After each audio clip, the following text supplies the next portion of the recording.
Bismillahirrohmanirrohim. Assalamualaikum warahmatullahi wabarakatuh. Perkenalkan, nama saya Amalia Piramadani dengan NPM 181100100.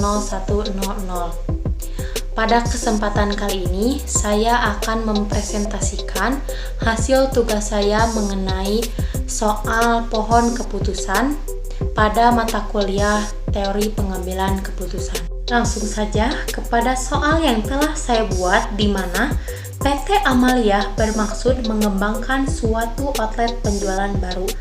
Manajemen sedang mempertimbangkan perlu tidaknya menggunakan konsultan untuk survei pasar, sekaligus menentukan lokasi terbaik. Biaya konsultan sebesar 20 juta rupiah. Hasil survei bisa positif atau negatif, masing-masing dengan probabilitas 70% dan 30%, baik menggunakan konsultan ataupun tidak.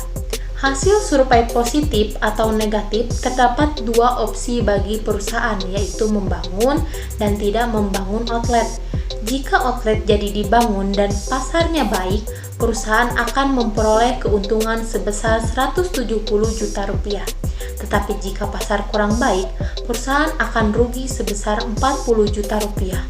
Jika hasil survei positif, probabilitas pasar baik dan kurang baik masing-masing sebesar 0,7 dan 0,3. Jika survei negatif, probabilitas pasar baik dan kurang baik masing-masing sebesar 0,6 dan 0,4. Sementara jika tidak menggunakan konsultan, perbandingan kemungkinan pasar baik dan kurang baik sama besarnya. Langsung saja kepada gambar hasil analisis kasus PT Amalia akan saya jelaskan berikut ini.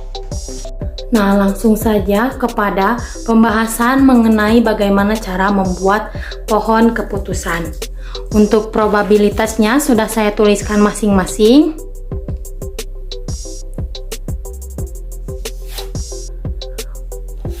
Untuk yang paling atas ini merupakan alternatif menggunakan jasa konsultan tetapi surveinya positif.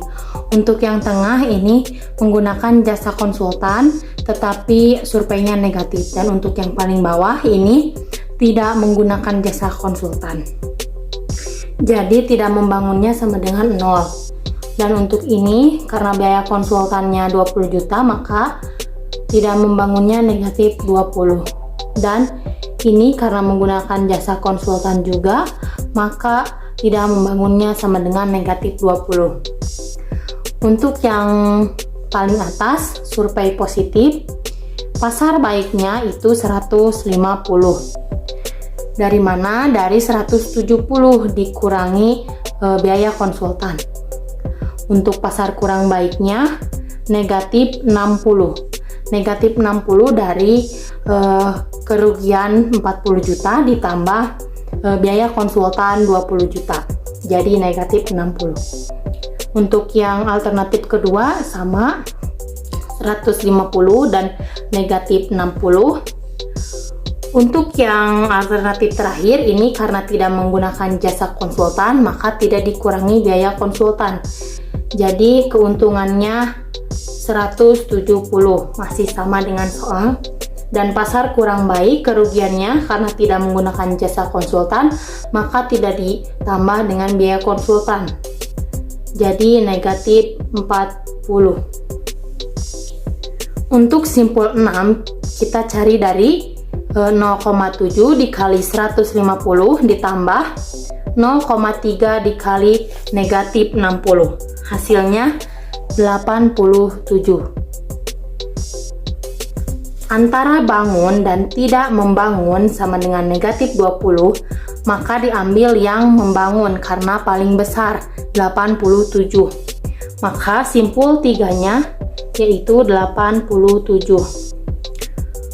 Untuk alternatif yang kedua, 0,6 dikali 150 ditambah 0,4 dikali negatif 60 sama dengan 66. Untuk bangun dan tidak membangun, yang paling besar yaitu membangun 66. Maka diambillah pada simpul 4 yaitu yang paling besar 66. Yang selanjutnya untuk simpul 8, 0,5 dikali 170 ditambah 0,5 dikali negatif 40 sama dengan 65.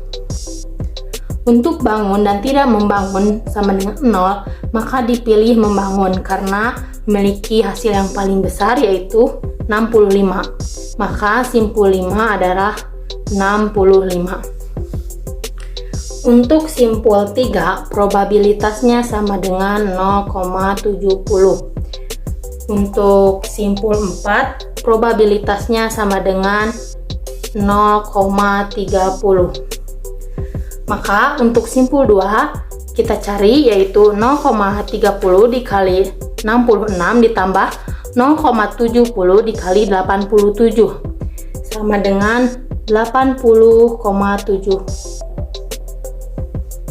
Nah, untuk simpul yang satu itu dicari yang paling besar antara simpul 5 dan simpul 2. Maka bisa kita lihat yang paling besar yaitu simpul 2, 80,7. Jadi untuk hasilnya yaitu yang paling besar yaitu 80,7. Maka simpul 1 yaitu 80,7. Jadi alternatif yang digunakan yaitu menggunakan jasa konsultan sebesar 80,7 karena ini memiliki hasil harapan yang lebih besar. Atau dengan kata lain 80.700.000 rupiah. Ini merupakan gambar hasil analisis kasus PT Amalia yang sudah tadi saya jelaskan. Berikutnya, ini merupakan hasil analisis kasus PT Amalia di mana simpul 6 dan 7 merupakan simpul kejadian dengan menggunakan satuan EPI dalam jutaan rupiah. Nilai harapan untuk masing-masing simpul ialah EPI 6 sama dengan 0,7 dikali 150 ditambah 0,3 dikali negatif 60 sama dengan 87.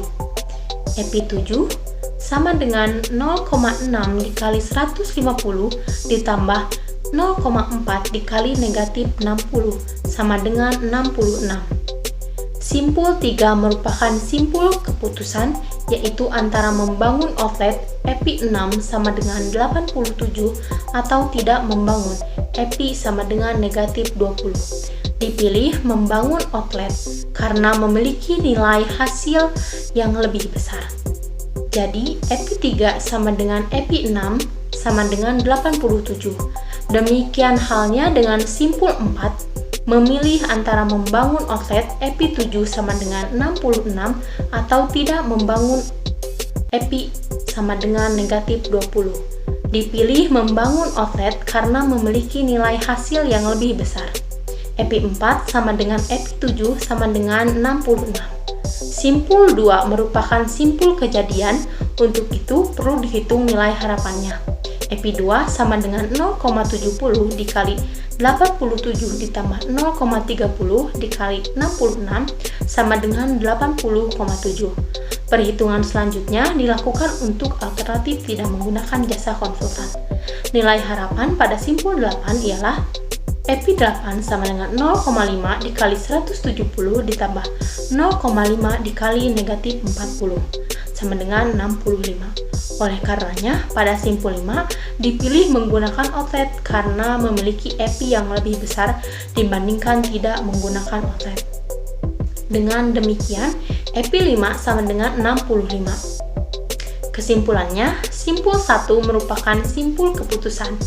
Telah diketahui EPI 2 dan EPI 5, maka pilihan jatuh pada alternatif menggunakan konsultan untuk melakukan survei pasar karena memiliki EPI terbesar yaitu 80,7 atau dengan perkataan lain memiliki nilai harapan sebesar 80.700.000 rupiah.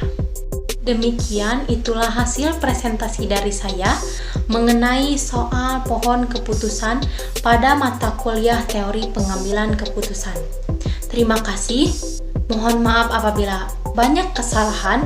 Wassalamualaikum warahmatullahi wabarakatuh.